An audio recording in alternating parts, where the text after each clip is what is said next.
talk about creating safe spaces in Castro. Did somebody say recovery? Let's talk about meetings, sex and recovery. Sober sex? Did somebody say dick? Let's talk about mental health.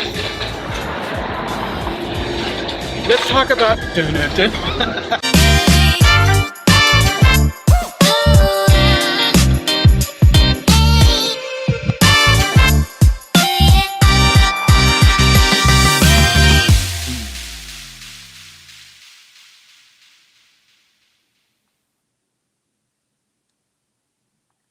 Welcome. You are at the CCC. Where there are no outside issues with Bonnie Violet. And Lulu. Each week, we will provide and create a brave space where we engage in conversations around topics of sobriety. And our intention is to inspire and hold better spaces for people in recovery. By tackling topics used sometimes to separate us. But before we do that, please like, share, and comment wherever you are. Share, ding that bell, ding that bell. Share. Hi, That's Bonnie. right. Hi, Lulu. How you doing? I'm good. Where are you at today? I am still in Portland. Oh, okay. You like Portland? Yes. 2 weeks in a row in the same place. I know. Nice. I know. For just kind of joining us, Bonnie's on a world tour, or at least a local tour. Right. So I get a kick out of each week asking, where is lovely Bonnie tuning in from? Next week I'll be in Seattle. Oh, nice. Okay, it's gonna be wet there, huh? How was your week? Wet here. It's been good. It started out a little emotional, which sometimes can be good because it only gets up from there, right? Absolutely. Yeah. Don't you love it? Go ahead. Sorry, I was going to say they are like dying here, us ignoring them. But you tell us how you've been. I know. It's like we're deliberately not introducing our wonderful guests, but I'm actually good. I was in I've been in Provincetown for a few days. A friend of mine and his partner, they got married. It was really nice. It was a nice break vacation. I eat so much lobster. I mean, I'm gonna turn into a lobster. Yum. I saw a lot of pictures. It was great. Yeah, I know. It was a lot of fun. It was very well done. It's like normally, you know how you go to weddings, there's a reception and they only have a little bit of food. Oh my God, I was like a stuffed pig. They kept coming out with food. I think that these two learned, make sure your guests have food so they won't talk shit about you. Yeah. So right. We have some guests with us. It's like, Bonnie, why don't you start introducing, and then I'll introduce and then we'll talk about the topic. Okay. All right. So what do you mean? You want me to introduce them? Yeah. Oh, okay. Well, hey. Well, why don't we start off with we have David in Baltimore. Would you like to introduce yourself? Sure. David Beard Sackett, coming from Baltimore. I know Bonnie Violet through my brother, who he considers Bonnie Violet his sister. So I guess she's my sister too. Yes, you are. Thanks so much for being here. And then we have Adam sitting next to Lulu. Yes. And Adam, tell us. Lulu's not that short. Exactly.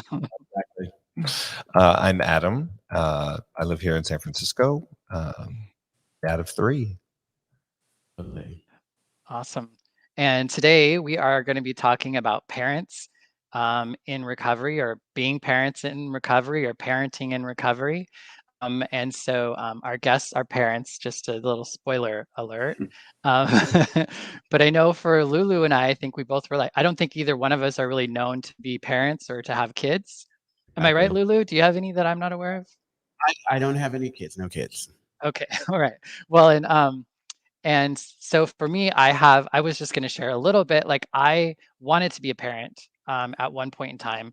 And I remember when I first was diagnosed with HIV, when I was 20, one of the things I mourned the most was the fact that I thought I could never be a father. And since then we know better than that. But at the time, I wasn't aware that there was such an option. And so I remember having a really hard time with that, with my HIV status, and then with being gay. I just didn't know back in 1999 that such a thing was possible. And then I did try. I was married for a moment and my husband and I, we did try to impregnate a lesbian friend of ours with a turkey baster. That sounds like a different. Like, we tried. Right. It didn't take, but we tried. Anyways, so I would love to hear a Far little off. bit of Yeah, what was how that? it actually works. It's not that far off from how we did it, but But I'm the way Bonnie described it, I felt like they had held her down. Well, I think we'd have to have no, a show it was about all that. consensual. It was all Okay, just consensual. good. Yeah, I think she had to stand on her head for a little while afterwards, but you Mhm. know, anywho, let's get to the real stuff. Let's hear from our guests. What were your experiences around parenting or thoughts around parenting prior to finding recovery? Either can start. Well, do you want me to take that, or do you want Go ahead, David. Adam? So I think I always wanted to be a dad. Yeah, I always felt that way. Back in my drinking days, and then in recovery too. It was interesting though for me. I think after I became sober, it became a little more serious. Like, and I really started to think deeply about it. Like, is this something I really want to do? Of course, I didn't become sober until I was 40. So at that point, it started to to be a little bit late. I think by most standards, by heteronormative standards, it's late. But and I really thought long and hard about it, and I actually waffled back and forth a little bit. I got married to my husband in 2013, and he's wanted kids always, and deeply wanted kids. And I remember when we were starting down the path and trying to determine whether we were going to go through adoption or surrogacy, and I got cold feet, and I was like, I'm not sure I want to do that. And it took me about like 6 months of really working through that and talking to a lot of friends. And actually, I talked to a straight friend of mine who she had cancer, and she went ahead and had a baby through surrogacy. Um, and she did that. And, part of my hesitation was like you, Bonnie Violet, being HIV positive and wondering, how can I do that? If I really want to do that, should it just be Eric's sperm, or, and I really wanted to be a biological dad too. And I talked to her about it, and she had this little child, and she's like, look at this miracle I have. She's like, anything's possible. She's like, if you really want it, and I'm not saying you should do it, but if you really, really want it, there's a way. And she was right. Awesome. How about you, Adam?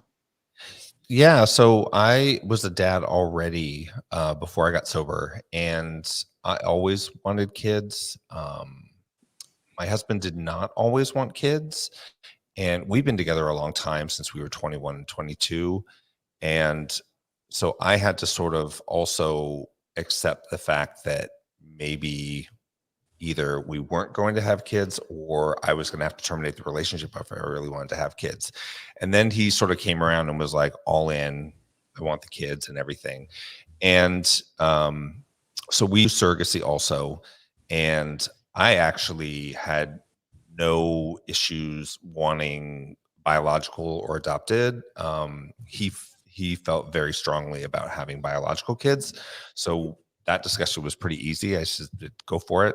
It's yours. I have lots of nieces and nephews running around. I have 3 brothers who all had multiple kids. So I felt like our genes were definitely already passed on. And he had one brother who at the time wasn't having any children. So so we did that. And it's interesting. My older brother's wife was our first surrogate, and my younger brother's wife was our second surrogate.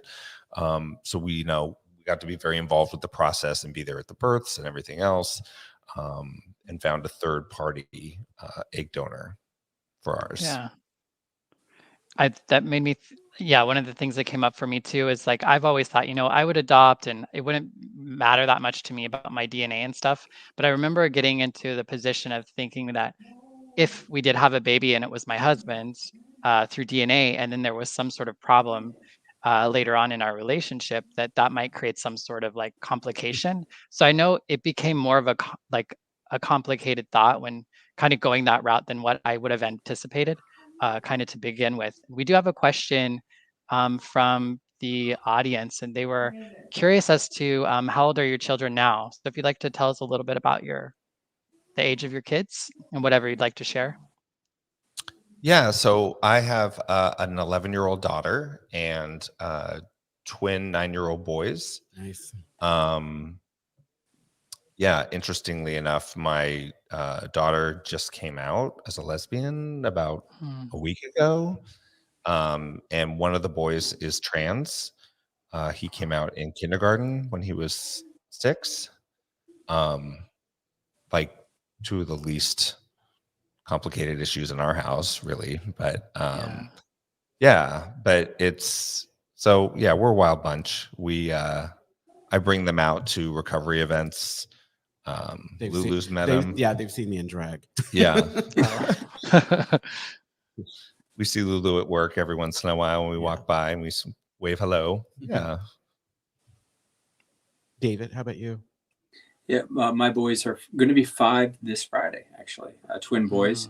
We went through the surrogacy route, and like Adam, we had an egg donor, and then we had a surrogate through an agency that helped us with that. Best blessing of my life. The kids are wonderful. They're crazy and wild, and 5-year-olds. They're they're full of energy. You probably remember very well, Bonnie Violet, when you were visiting. So they keep us really, really busy. But it's the best thing that's ever happened to me. I wanted to backtrack because I realized like when we were talking about this topic, I was telling Bonnie, well, I don't think I have anything to say about this. But the reality of it is I always wanted to be a father. I wanted kids. I am also my father's, and this is probably all heteronormative, but I'm the only son to pass the name. And so part of that wanting to have biological kids was that. But it wasn't my path. And then I thought, maybe where I'm at today, it's like I could see me fostering. I have a lot of nieces and nephews, and those nieces and nephews have kids. And one of the things about our family is like when things go to the left, we pick up the slack. So it's always possible that I may be able to have that experience in another way. I think that I've made peace with the idea that there are other ways to have that experience in your life. Yeah. Would either of you like to share with us like either like a challenge or potentially like a surprise that you've experienced by having children in recovery? I think being a parent is challenging all the time. There's just things just constantly come up. And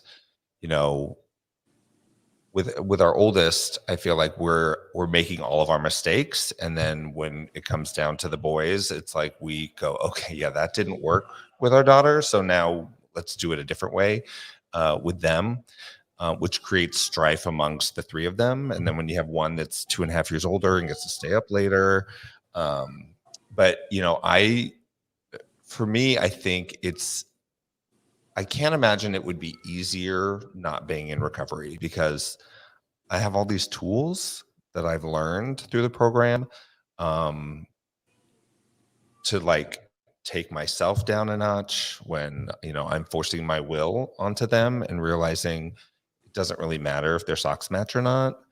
As long as they're wearing 2 socks, it does not matter. Like, just dress weather appropriate. I honestly, I don't care what it is. Express yourself the way you want. If you're comfortable with it, I don't care. Yeah, I think for me, the biggest surprise for me has been that the children are so different, and they, you have to treat them so differently. Like, we have these twin boys, and I figured, when we have twins, they're going to be, very similar or exactly alike, and of course they're not. They're in fact they're very, very different, and so we have to raise them differently, and we have to treat you love them the same, of course, but you do treat them differently, right? Because one has different needs than the others. One is really outgoing and super,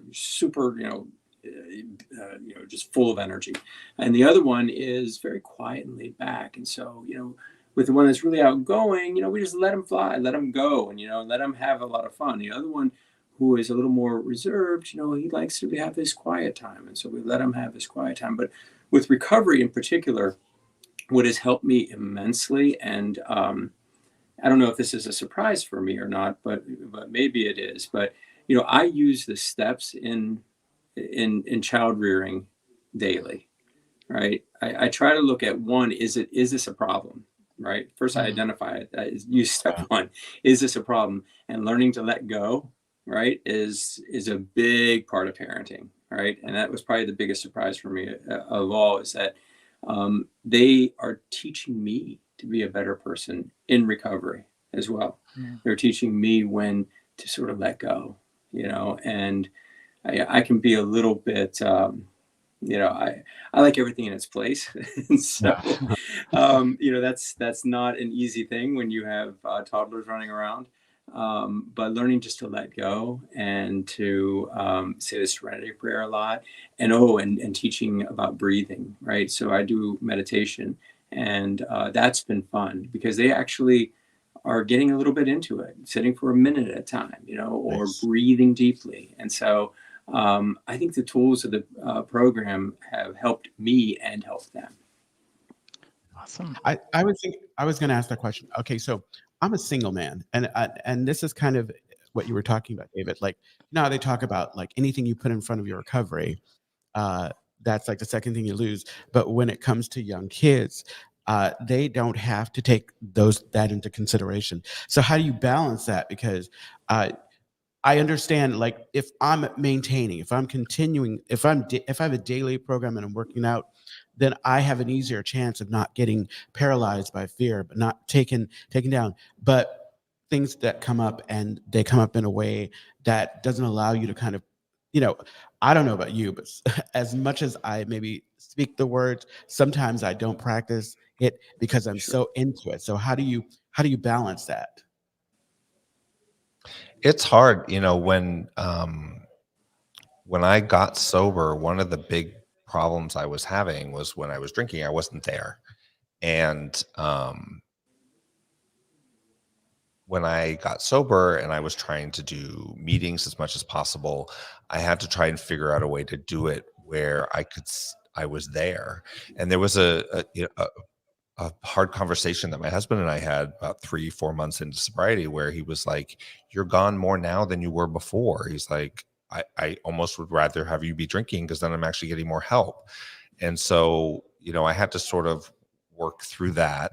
The kids sort of understand my meetings and why I go, and it's, to stop me from drinking, but they still get frustrated sometimes when, Friday night is my night to sort of go out to a meeting and actually do fellowship once a week. And when I go, they can get upset and say, "No, please don't leave. Why do you have to go to all these meetings?" And, and I can try and explain to them rationally, but they're kids and they just want to hang out with me. And so it gets a little heartbreaking sometimes, but I know that I still have to make a priority for that so that I can be around for them in the future. Yeah, like same here. On Sunday night is my night where I go to my meeting and do fellowship after, and I hear the same thing. Like, why do you have to go? And it's hard to explain that to a 5-year-old. I don't think that we've really had the conversation with them directly. I say I go to keep myself sane and to keep myself sober. They don't know really what sober is, because they've never been around anyone that's been drunk, thankfully. But they'll have to understand that later on. It's hard, and as none of us are perfect in sobriety, for sure. There are times when I lose my cool and I get upset and frustrated, but I am so fortunate to have a husband who's also in recovery, and so we can bounce off of each other. Like, if it's not, like, if the kids are just driving me crazy, which they sometimes do, I can walk away and he takes over, right? And just learning that balance of like when it's too much and I need to take a break for myself. I think I've also learned that in recovery as well. Oh, and also very importantly, a halt works wonders with kids. you know, you got to find out if are they hungry, angry, lonely, or tired. Then any of those, that's a bad mixture with kids too, just like it is with sober drunks. Nice. So Yeah. it's a design for living parenting as well, huh? Right. Right. It Yeah. really That does was a. Sorry. Good. yeah, Yeah. it That really was like. does. Sorry, go ahead. There's No. a delay. You go. No, that's all I wanted to say. Well, I was just saying that, like, yeah, that was the thing that kept coming up to me, is like, how do you balance having a higher power and then kind of being a higher power, if you will, to the children at times. It's not like you can just like give it to God, like there are certain actions that you have to take, all that sort of stuff. But Yeah. to me, I feel like that would be some of the challenge sometimes. Yeah, absolutely. I talk about, step 3, and I have to learn where my battles should be fought and where I just need to let it be. And that's probably the one thing I have to practice and focus on the most, is where I'm overstepping and I'm just being a control freak and I should just let it go. Isn't that going to be forever? Because those are your kids. Yeah. So while you both were talking, I was thinking about okay, so I've been in meetings where we have had single young women who come in, and they will bring their infant children, and of course, me being selfish on my side, I'm thinking, why are they here? What? And then I realized, oh my gosh, it's like I had it so easy. I just have to carry me, and sometimes that's a struggle. But Right. to imagine having a life that you have to kind of take into consideration and care about. So it's like there wasn't a question that I just want to throw that part in. Yeah, I think sometimes when you as a parent, I can sort of understand and empathize with them. Before I was a parent, I used to get frustrated with screaming kids on airplanes and things like that. And, parents are the ones that usually are the least judgmental about that sort of thing, because then we've all been through it. But the airplane thing is the most stressful thing for parents. Trust me, we are way more stressed out about it than you are. There's dead air.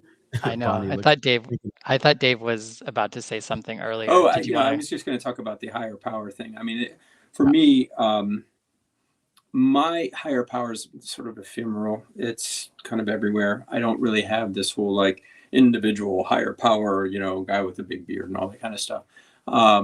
And so it's really more about the spirit of the universe. And try telling that to the children. They don't get that at all. And so, they're trying to figure it out. And so, but it's really very cool because I can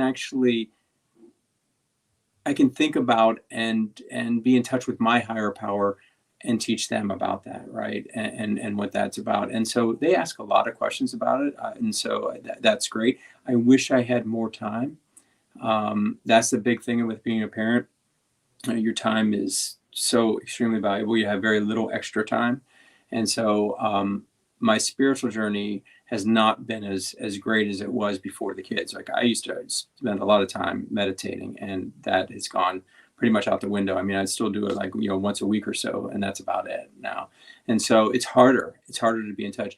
But when you talked about, the children having you as a higher power, they definitely do. But they also, kids are really very interesting about that. Like they have a lot of higher powers. Like they think about like Superman, and they think about grandpa, and they think, there's all kinds of, role models and higher powers in their life. So I think for them, that kind of higher power concept is a really easy concept for them. Right. And so, and trying not to get too wrapped up in any kind of ego, like I'm the one with them. We both, Eric's my husband. We are very cognizant of not being that kind of dad. Nice. Yeah, that kind of freaks me out thinking that they like look at me that way, because then it just brings more Right. pressure. Yeah, And I'm that's what I was wondering. I was you wondering, know, like, is Yeah. that more pressure that because you're already under, like, trying, like, obviously we know that perfection is not something that we're able to achieve, but you have these folks who don't understand, who are looking to you not to fall. And we talk about failure and not being perfect all the time. And so it has got to be a challenge. yeah, and I constantly have to remind them that I'm not perfect. Because they get mad, if they're kids, and so like after dinner, for example, they'll say, "Oh, can we watch a movie?" And I'll say, "Well, it depends on if you get showered and ready for bed and all that stuff beforehand." And they'll play around and not do anything and procrastinate, and then they'll do it, and it'll be like maybe an hour before bedtime, and I'll say, we don't have time to watch a movie now, and then they get really upset, and you promised, and um and you feel bad, but if you don't keep the schedule, it's chaos, and you just have to stick to it as much as possible. So then they're, you broke that promise, and then they make you feel all guilty, and that Catholic shame comes in, and it's like, yeah. Yeah, that's one of the things where, none of us are perfect, and certainly not perfect parents. I don't think, probably Adam would say the same, that, none of us are perfect parents, and we make mistakes. And the program is helping with that, right? We promptly, when we're wrong, we promptly admit it. And so I think, my dad never, ever, when I was growing up, apologized for anything. He was never, ever wrong. He was a drunk like us too, by the way. And he was but he never worked a program, right? And I think I was a lot like him before I got sober. And so I'm really grateful I had kids after I joined the program and after I got sober and worked the steps. Because now, I tell them, like, I'm really sorry. I should not have snapped at you earlier, or whatever it was that I did. The program has told me that is the better way to live. And it is, it's easier. And they sometimes will be, all right, Daddy, are you going to apologize? They'll ask me, if they think I've done something wrong. And so I think it's just better. It's better for them. It's better for me. That's such that's such a valuable lesson for any of us to learn, and to get to start to learn that, like, as a kid, I think, and to see your parents, because I too grew up in a world in which that wasn't my experience with my father. And there were a lot of things that just didn't, I mean, just, I don't know, it just like set up so many like unreasonable expectations and Yep. certain roles that people had to play in my life and that I had to play in their life. And I mean, I have sometimes felt like, like I have so much daddy issues and mommy issues as a grown man or woman now. Like I'm like, ooh, see, misgendered myself even. But like as a grown person, like um, I have still like problem, like I still hurt. I was talking with my therapist about that this morning. I was like, why can't I just quit you? And it's like, it's my dad right now. My dad's the thing that like I can't seem to let things go. And he can't seem to see me in a way that he's never saw me before. And so I don't know where that's quite going, but I know I have a lot of anxiety around the idea of like um causing harm to kids, right? Because that's just what we do, period, when we're in a relationship with Yeah. people. But having the like being in recovery and having those sorts of tools, I think just makes it a little less, I don't know, a little less. Yeah. No, harm reduction, right? Eric and I talked about that. We're going to make mistakes. Our boys are going to grow up and have daddy issues of some point, of some magnitude as well, right? We all do. I just hope that the magnitude is like this big. I hope it's not this big, right? Like the mountain I had with my dad, and you probably had with yours. So, Well, a lot of the issues though was that like we can't talk about things. Like I think if we could just talk about things, if I could just understand where he's coming from or what his experience is or vice versa, that would like eliminate so much, like just so much of it. Sure. Absolutely. Yeah, I think it's unfortunate. In hearing you, David, and both of you all, like, feel like the relationship you have with the program and your kids, it allows you to kind of break some cycles, that that were established before. Because like I was thinking when you were talking, Bonnie, like I love my father. I think he's a great man, but it's like there were certain things like this is my house, and I don't think I've ever heard him apologize. I mean, maybe now because he's in recovery as well, but growing up, that apology, and then being able to have certain conversations and having certain conversations in an honest way that really allows you to kind of work through what you need to work through. Usually they were just kind of uh, opportunities to glaze over something. You bring it up and then all of a sudden you put it in the back and think that it's done, but it's still kind of haunting you or a part of your life. Um, something, and this may not be an issue. I mean, this comes from me. I'm going to acknowledge my ignorance. Okay, so I am very kind of, this is my space, and I'm very mindful about who I bring into my space. And in the rooms, we meet a lot of people, and this is something that's been coming up a bunch because there are some people that come in and you have this built-in family and connection or whatever, and then if you should happen to leave, you don't have it anymore because people have to make tough decisions with the kids. And I feel like you're really good. Like, how are you extra mindful about bringing them around people who are also in recovery? Just because we can be a fickle bunch. Yeah, I mean, it in social situations, I honestly feel more comfortable. Um, we have friends that drink, and we've had to sort of distance ourselves from some of them because they get a little too crazy.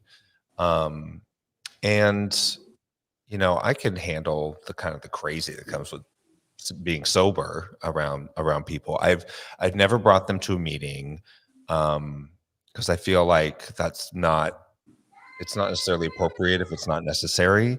My older daughter wants to go and she's I want to go, and I was like, no, it's not appropriate. But drag shows, fundraisers, things here at the club when somebody's celebrating a birthday, and it's a busy weekend, I'll bring them just to not leave them all behind with my husband. And growing up in San Francisco, being around the Castro and the Gay Pride Parade and all that stuff, they've seen all the stuff, right? They see the naked people walking around here on the weekends. We all see them, unfortunately. And so I'm not trying to like shelter them from all that, but it's like we can have the conversation and explain things. So if something happens, I don't worry about people swearing, doing their drag or whatever. And some people do some wild drag, and I'm just like, do your thing. Don't censor it around them. I'll have the conversation with them about what they saw if they need to. Yeah. Otherwise, just yeah. And David, because your kids are younger, it's like, how about you? Yeah. So, well, maybe it's a little bit unique for me because when I came down to Baltimore when I was 40, and I got sober right then. When I moved from New York to Baltimore for a job, and I got sober then, and then got married in 2013, and then we had our kids in 2016. And so my whole life has revolved around sobriety in Baltimore. So I only have sober friends, really. And so, yes, the kids are around my sober friends all the time, mostly around my closest sober friends. One sponsee in particular, named Francis James. They love Francis James and his partner, Paul James. They call Francis James Aunt Franny. And they adore Aunt Franny and Uncle Polly. And we'll go over usually once a week and visit them. And I think it's great to be around these sober folks. It's great exposure for them. They dote on our kids. I think it's a wonderful thing. I've taken them to meetings. I have a little bit different view than Adam on that. I'm comfortable with them coming to meetings with me only on special occasions, though, because it can be disruptive to others, and I don't want that to happen. But on like my celebration, my 1 year, 2 year, 3 year, 4 year, et cetera, celebration, my annual celebration is what I'm saying. They'll come to that.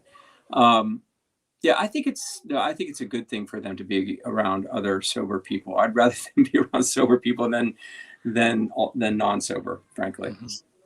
Amen. So we have about like 10 minutes left of the podcast, and I would love to hear if you have anything you would like to share. When you were asked to be on the podcast, or maybe you suggested that we talk about this on the podcast, is there something you would like to, share with us that we haven't talked about already?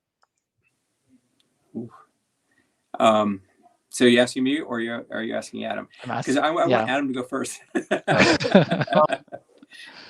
Yeah, I can't remember if I asked you, Bonnie Violet, about this topic specifically, because I know when we worked on the Living Sober conference, I've for a long time wanted to see a parenting workshop at the conference, and still something that I would still like to do and be a part of. And I love meeting other queer folks who are parents in sobriety. It's been extremely helpful. Our daughter, who, she just came out about a month ago, she attempted suicide. And that was a really hard moment for us. Obviously, I think it's probably the second worst thing I can imagine as a parent having to go through. And I think I would have gone insane had I not had the program. It's like I knew what to do. I knew who to call. I knew I had support. And I was floored how many other parents in recovery had been through it with their kids. And that was the thing that surprised me the most. And so not only do I just have my queer community in recovery who are there for me to vent and just to check in on me and make sure everything's okay. I've got people who've actually been through it and can give me practical advice on the steps moving forward. And that's like invaluable. The first thing, we're finally coming out of the cloud of like where we're walking around like zombies, not knowing what to do, and sort of have a path forward. And it's all been very positive, and I have nothing but hope that everything's going to be okay. Hopefully, her coming out was a big like release of pressure. We were sort of surprised that that could have even been an issue in our house, given just how out we are in the world. And she was instrumental in my son coming out as trans. But, in talking with my sponsee, who also tried to commit suicide, he had 2 gay parents also. He said, yeah, but I still hated myself for being gay, even though I had a lesbian mother and a gay father. That sort of, I wouldn't have had these experiences in being able to understand the situation better, having not known all the people that I know in recovery.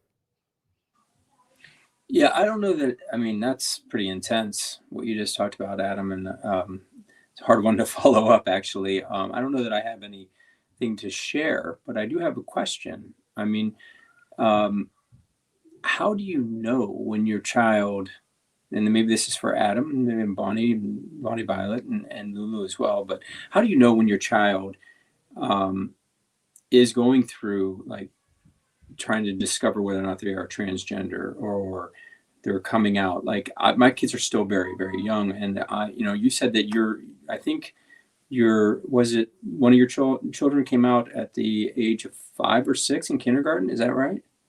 That's correct. So, like, how do you deal with that, and how do you make sure that you're the most accepting parent? Like you said, it's a non-issue, but it's got to be a hard thing for the child, no matter what. So how do you do that? How do you respond? And Bonnie Violet, how could we be a better parent if that happens, right? Well, he had started talking about it when he was about 4. So it wasn't a surprise. It didn't just happen out of the blue. When they're that young, they start talking about it. And it's all about your initial reaction, I think. He started just talking about, he said, when I grow up, I want to be a boy. And so I said, okay. I said, so I just started saying, well, why? And he said, well, I want to be a boy so I can marry a girl. And I said, well, you can be a girl and marry a girl. And he was like, really? And I was like, hello, you have two gay dads. And I told my husband, I said, we need more lesbian friends. Because clearly he doesn't have, any role models to look up to. He thinks he has to change genders to marry a girl. But then he started wearing his twin brother's clothes in the house. And when they had uniforms at their first transitional kindergarten, but he would wear his brother's underwear underneath and his pajamas at bedtime and things like that. So we started seeing that stuff, and we just let it happen. And then it wasn't until about 2 weeks before he came to us and said, I want to cut my hair and all that. Another kid in his class transitioned. A girl transitioned to a boy, and he came home and he was like, oh my god, Lila's a boy now. And he was so excited. And I told my husband, I said, just you wait, it's gonna come.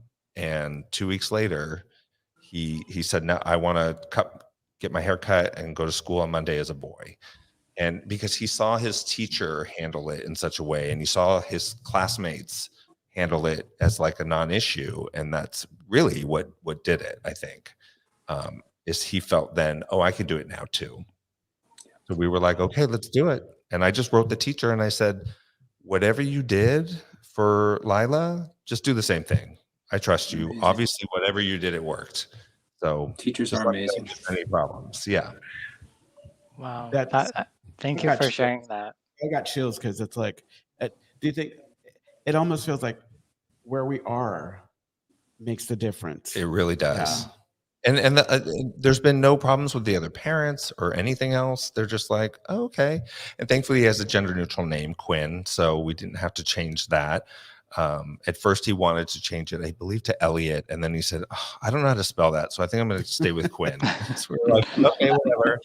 Just if you change your mind later, let us know. Yeah. Yeah.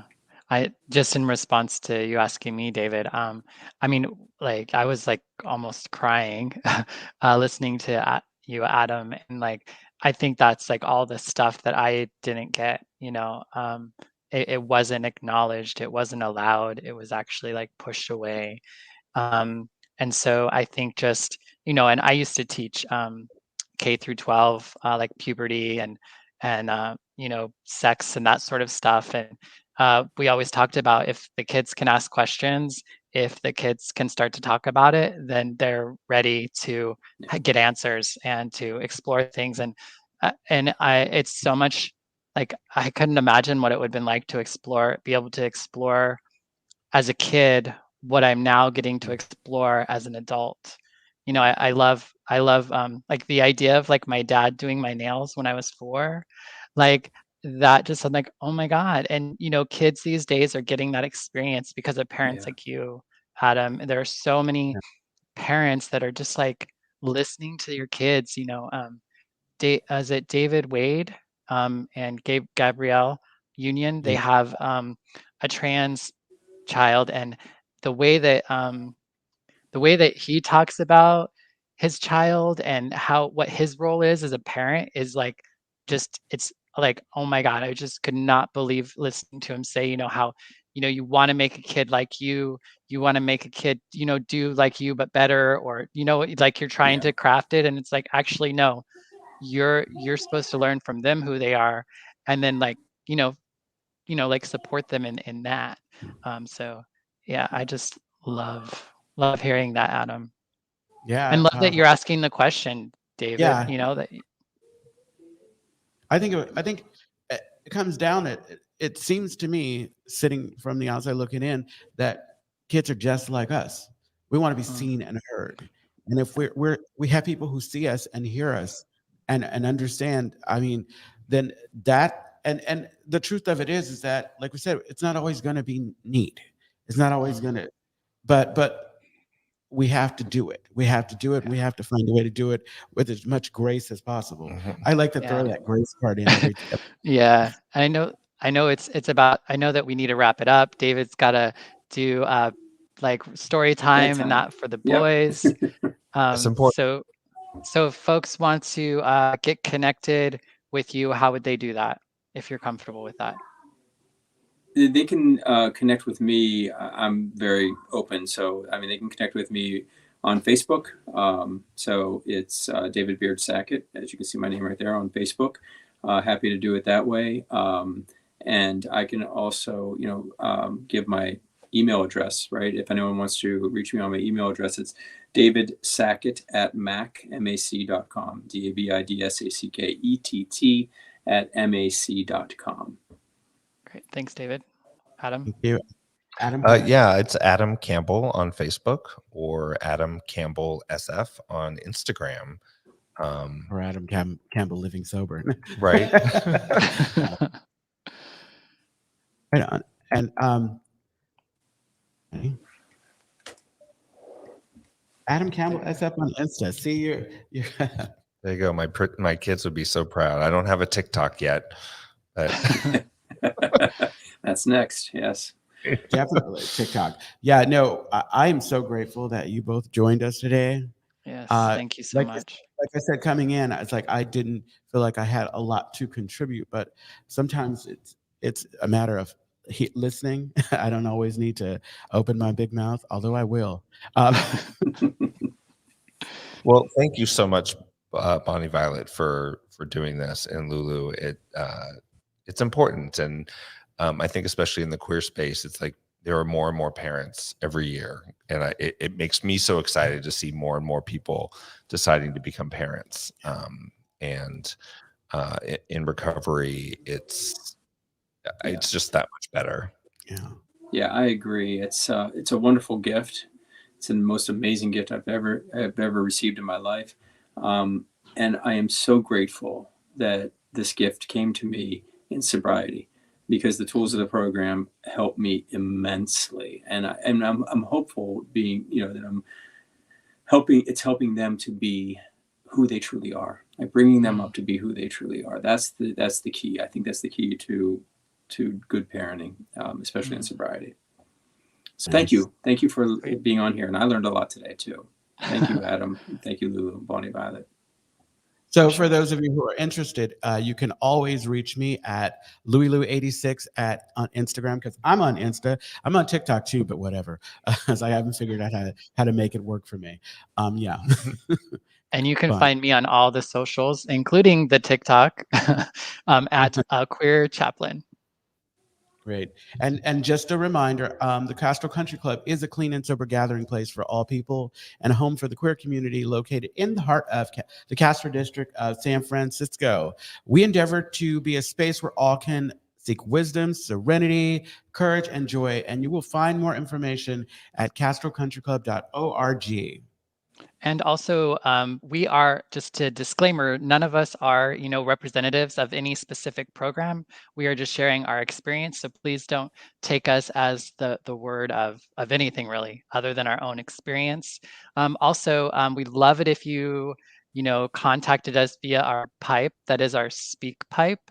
That's a link. There's a link in the description. You click on it, and you can leave us a voice message that we could use as a tool to come up with a topic and or answer your question live on air. Yeah, and look for us at the CCC, wherever you listen to podcasts. And you can email us at podcast.castrocountryclub.org. And we skipped over, you can always tune in every Tuesday around 4-ish. 4-ish, yeah, 4-ish. Where we'll go live on the Castro Country Club Facebook and YouTube channels, and you can close this out. And that's Pacific Standard Time as well. Is just by saying goodbye. Oh, well, that my favorite part. Oh yeah, and don't forget to like, comment, subscribe, and follow us. And most important, share this with your friends. Yeah, please share it. All right, take care, everyone. Yeah, see you next week. Bye. Bye.